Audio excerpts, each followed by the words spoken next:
Hey channel, Fernando for SkyFi Audio. This is the Pioneer C91 Control Amplifier, also known as a preamp, and I'm going to be doing a deep dive into this today. If you look back through our channel, we've featured a couple of videos ago the full stack from Pioneer, and this one stood out among the rest of the pieces. So I thought a deep dive would make good sense right now, just like I did with the CD player. So I'm going to go over the buttons, the back. I'm going to put it on the Workbench, crack it open, show you the inside, see how this thing is made. We'll even run some test signals through it and see how it measures. So hang on, and we'll go right into it. All right, I'm at my Workbench, getting ready to dive in.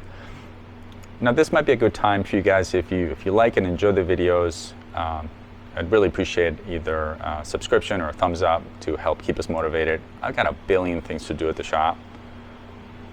Things waiting to be fixed, listed, you name. So this would be an awesome time for you guys to give us your support if you like the videos. Notifications, you know, all the usual stuff. It'd be really, really appreciated. So, all right, let me dive into the features and functionality first. C91, 1990s, probably the best vintage preamp from this series, the sort of 91/93 series from Pioneer. In the US it was called the Elite. It was something else in Japan and Europe. It's a beautiful piece, as you can see, one of the best looking pieces of kit from that era, you know, featuring the high gloss front panel, the fake wood veneered side panels with the gold details in between them. Just love that. All of this stuff lit up red, which was also pretty striking for the time. Satin painted tops. Really great looking stuff. I'll put a link below to the rest of the series on the video I did for the other three pieces that go along with this. But I dove in deep to the CD player and found it to be formidable. Absolutely love that machine. And the second best piece in the stack is the C91. So this is why I chose the piece to dive in. Now on the back, we see tons of stuff, and stuff that you don't usually see on preamps. We've got video outputs and inputs here, composite to be exact, and S-video just above it. This was the time in production where they were just beginning to introduce home theater into audio. So this does not do any processing of any kind, but it does do switch the video in case you had a VCR or gee, what else would have been back there? Maybe a Laserdisc player or a cable box, early cable box plugged into this. Besides the video connections, you've got the usual ins and outs for several sources, CDs, tuners, etc., etc. Nothing really exotic or memorable from the connections themselves. 3 power cords to manage the power of the other units or the sockets. Single set of outputs, which is a bummer. It's kind of nice when we've got the ability to do more outputs for other amplifiers or zones and stuff. Pretty straightforward here. Looking at the front of the unit, this is one of those units where there is a main power and then there's a standby which actually turns the sound on and off, which is a bummer. I like things that actually turn off completely, so I would probably recommend the next owner to actually power cycle it off, because these things really don't do that well when they run continuously for decades. This particular one is in such great shape that it's probably had a very easy life. We did receive half a dozen to a dozen pieces from this one collector, and this was his top of the line preamp. From left to right, we've got the video inputs. They've labeled them TV auxiliary, VCR 1, 2, 3, and then VDP, which stands for video disc player. This would be a laser disc player, which Pioneer made at the same time. And then the audio sources on the right, tape 1 and 2, tuner, phono, and EQ. And this will have a decent phono input. I know that for a fact. We've got a little gold muting button. Love the graduations on the volume control. They took the time to label them completely. Let's see, it goes from 0 to essentially minus 72 to infinity, essentially. Love how they did that. A bunch of LEDs here indicating all sorts of functions, and then there is a panel here that has more of the nitty-gritty. We've got some noise canceling here, detail and sharpness. These were for the video controls, additional video and audio inputs, and then the audio stuff, bass, treble, balance, and tone. And a phone selector button here to choose between moving coil, 40 ohms, 3 ohms. Subsonic filter for the turntable, and all the copy indicators and tape indicators. So really nothing that, not exotic in the front, other than the video inputs, which are unusual. Interesting label up top. You see they've given or supplied these grounding or shorting plugs for some of the inputs. It seems like they come pre-installed on a lot of the audio inputs to try to quiet down that section. And they've got a note here about not using those shorting plugs anywhere other than the specified spots. So I suspect if you put them in the video inputs or any of the tape loops, you'll screw things up. It gives you an idea of the newness of this unit since that sticker is still mostly on there. All right, let's crack this baby open. While I do this, sorry for all the noise. This is an active workshop. I don't edit the videos or put that much time into them. I just kind of let it roll. So you'll hear the phone ring from time to time. You'll hear someone call out, maybe the air conditioning in the back. YouTube is just something that we do for the fun of it, to engage with clients. It's really not part of our sort of everyday strategy. So you'll notice they're usually one-take videos. Lots of noise, lots of things happening. So let me get the side panels. I've always wished that these were a little bit higher quality. They're kind of made, it seems like the same type was used throughout all the series, and it'd be nice if at least on the higher end pieces they would have used a thicker veneer or maybe a more dense chipboard. But the gold metal accents is really nice. I like that a lot.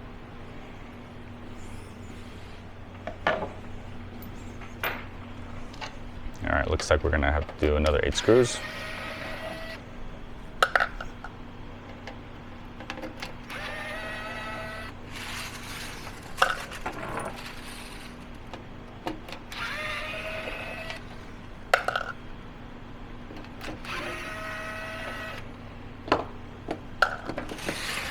All right, and 2 more in the back. And notice they use copper screws even for the chassis, which is pretty cool.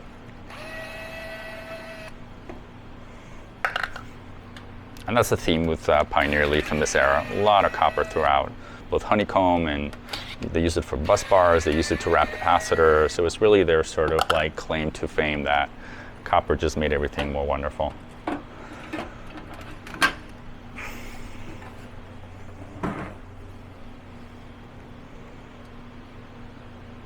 All right, so this is where things get interesting. Right off the bat, holy cow, what a rat's nest. It's more of an organized chaos, but it is in fact ribbon cable hell. They have gone to town with ribbon cables. I'm most dumbfounded by it. A few good things to note. First of all, the execution of the phono board. This is really serious stuff. I see some interesting components on this photo board, so we'll look at that a little more closely. The black finish on the main PC board is interesting. I don't know if it's just a painted surface or what, but it certainly looks cool, even though it looks like to be a traditional single layer board. Over here, all the control sections for the switching, for the logic up front in the panel. Again, it looks like they have a lot of subsystems or subboards, from the front panel to this distribution plane here. And it's got big processor chips here, so I imagine this is what's doing all the front panel logic. Volume control sitting over here. And good news on that, I recognize an Alps potentiometer, really high quality, driven by a motor, which is the ideal way to execute this, at least it was back in the early 90s. Looks like there's a board underneath this guy, so this is gonna be audio, as most of the top section of this is our audio, and the video switching is going to be executed below this board. We may not get a look at that today. I see it's kind of buried in there, but I like that at least they kept the audio separate from the video. Another notable thing is the use of 3 power transformers. Usually you'll see 1 at most, maybe 2, but they've come for 3, and I'll look up and see what the differences are. It may be audio, video, and then logic, or some sort of logical way to separate the 3. The gain sections for the preamp appear to be right around this area here.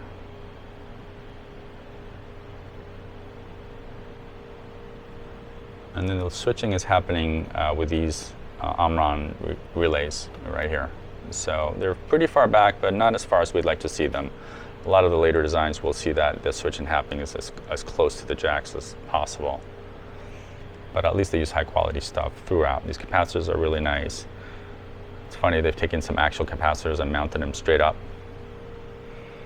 Don't see that very often.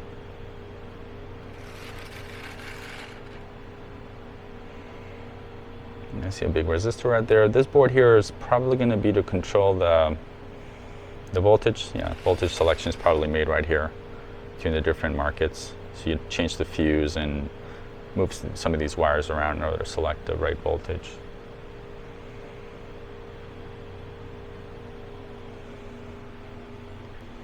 So although they didn't use the typical honeycomb structure as they did in other pieces, they did stick to the whole copper theme. The bottom chassis is copper. The back plate, even though it's painted in black, is copper as well.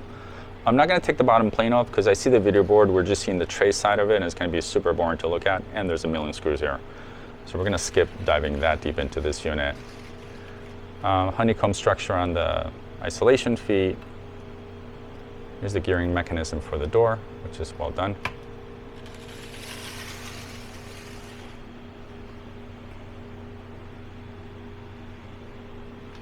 Now let's do a close-up of this phono board.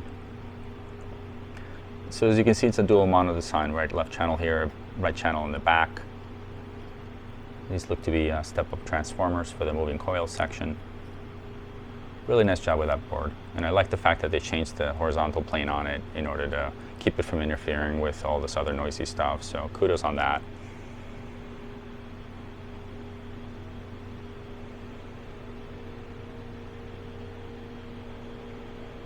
Here's our power switch. All right, let me go online and read a bit about how this is designed and executed. Okay, so I confirmed, in fact, the transformers were isolating audio and video functions, and they had multiple windings to further isolate it. Now, the model itself, the C91, was available also as a C90 with slight variations on the amount of video inputs and outputs, deleting the S-video, adding different naming conventions to the videos, but generally the C90, C91 is considered to be the same piece. Although probably the C91 was more geared towards the US market. If you know more about the variations, I'd love to hear from you in the comments below. The Vintage Knob, which is a website that I read religiously, makes mention of a honeycomb bottom version with foil wrap capacitors. I don't see any of that here. I don't know if it was maybe an earlier C90 or maybe they got confused with maybe one of their CD players. But I'd also love to know what you think of the construction. You know, does all this wiring and all this craziness turn you off, or is it really just about how it sounds? Me as an engineer, I like to see both. I like to experience something that sounds great, but I also like the design and execution to be flawless. And while maybe there is no detriment to this wire routing, it does affect me psychologically. And you know, we're human beings and we listen with our eyes, our ears, and our heart. So I use all three to listen to stuff, especially when I evaluate it. Okay, so now I'm going to hook it up to some test gear. Let's run some signals through it and see what it looks like on a scope. All right, we've got this hooked up, and let me go over some of the basics of our test bench here. It all starts with a signal generator. We've got this SDG 1025. This generates all kinds of waves at different voltages and frequencies. So that pipes to a patch panel that I've got over there. So I pick up the output of that device over here. Generally, all these devices here in the bench all route to a patch panel just to make things easy to move around and connect and disconnect. So I've got the output from the signal generator feeding into the CD input of the preamp, and then I picked up the output on the back and hooked it up over here, which are the connections to my Sencore P81. This is the heart and soul of the bench. This is what I use the absolute most besides the scope. This is able to measure signals, watts, you name it. It's got meters to show me accuracy and power, and it has an output that goes, these guys right here, that go into an oscilloscope, so you can also visualize what you are hearing. And now that's what we got exactly here. We've got a 1K signal, which is a very common signal frequency used at 1 volt, which is also very common. essentially going through this preamp into a send core and landing at the oscilloscope. So as I mess with this volume here, you'll see the amplitude change on there. And as I mess with the frequency, you'll see the frequency change. So we're back to 1K there. Purple represents one channel, yellow represents another channel. Give you a better close-up. So what we look for here, we look for cleanliness, we look for any distortion, and also very important, we look for the ability for the channels to track together. In other words, to have the exact same gain and output gain. So if you stack them together, we look for that accuracy, and that accuracy, we look for it throughout the volume range. Some of the older preamps will essentially be off at a lower point, then cross over somewhere halfway through and then invert, and the other channel becomes higher than the first channel further along the ride. But this sort of 80s, 90s vintage stuff with good Alps potentiometers tends to track pretty well and pretty evenly throughout the entire volume range. And we're going essentially just past 1 volt. Actually, we're at 2 volts about here, and it's still maintaining a really nice and even sine wave. Other things to look for is crosstalk or noise. If we go to another input, to make sure that it stays pretty quiet on the output that we just abandoned. So there's CD. If I go to phono, we don't want any of that bleeding through. Same for tape 1 and tape 2. And for example, I'm going to put it on a tuner input right now, which is not the right. And then I'm going to crank up the voltage on my generator up to 7 volts, and I still don't see very much bleeding through, which is great.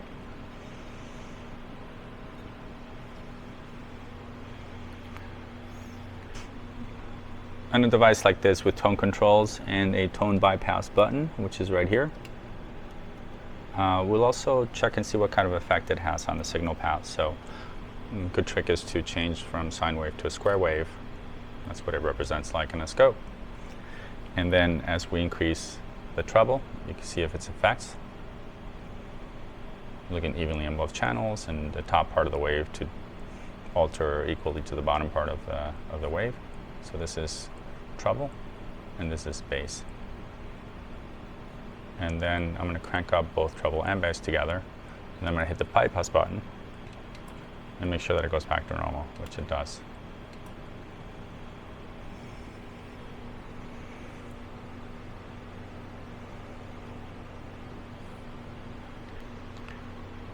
Going back to measuring the accuracy between the left and right channels, I'll make sure that my balance control is centered. Exercise it a little bit because old equipment does tend to, if it sets for too long, these tend to get a little noisy and inaccurate. So typically before this sort of testing, I would clean the controls. But let me give you an illustration of how that would work. So I'm back to 1 volt of output, right about there. And then if I press on channel 1, if I press on position, I can zero out both left and right channels as I just did, and now these should be overlapping completely. But what's evident is that the yellow channel is a little bit smaller in signal than the purple channel, and I can confirm that over here. I've got about a 0.05 volt difference between left and right here. Not a big deal. Your ears are not going to pick up that small of a difference. As an engineer, you want to see this exactly, but there's also the practical side of this, which is that's plenty good. And the evidence is that if I play with a balance control here, I can actually overlap them a little bit better. Right about there. Okay, now I can confirm on my analog meter I'm much closer now. So again, a very slight imbalance that is not perceivable to the human ear at this point. All right, not much else to go through in this video. Another nice test would be to measure the THD to see what our harmonic distortion is and how noisy the unit is altogether. It's a little more complex, so I'm going to avoid that today. So overall, a really nice piece, great ergonomics. Love these little LEDs here showing different voltage stages in the gain sections. Just notice those. Would have loved to see an aluminum top for this unit. Would have loved to see it in a honeycomb chassis as well, and maybe some sort of encasement for the power supplies. But I get it. You know, there's a limit to every piece. So this does not live up to the 93 CD player standard in terms of build quality, but it definitely is way above average. Great piece. I'm going to link below to the Sony equivalent TA80ES, which is a much different story on the inside. So if you enjoyed this video, do watch the Sony equivalent, because you'll see some startling differences between the two. There were fierce competitors in the 1990s, Pioneer and Sony, and they spent a lot of time in R&D. This is a heavy piece to research, engineer, and develop. So look out for one. It's really a great piece. Make sure it's been serviced or gone through, or like this guy, new or like new. Obviously, this piece has seen very little duty in its lifetime. So this is being offered up as a complete system from us. You cannot buy this separately. It's part of the 4-piece system that I referred to earlier. I'll link to that as well in case you're interested in swooping up 4 of the greatest pieces from Pioneer at the time. And thanks for watching SkyFi Audio. You can check us out online, where you'll see hundreds and hundreds of pieces of equipment in all different forms and eras. And thanks for watching. I really do appreciate you taking the time.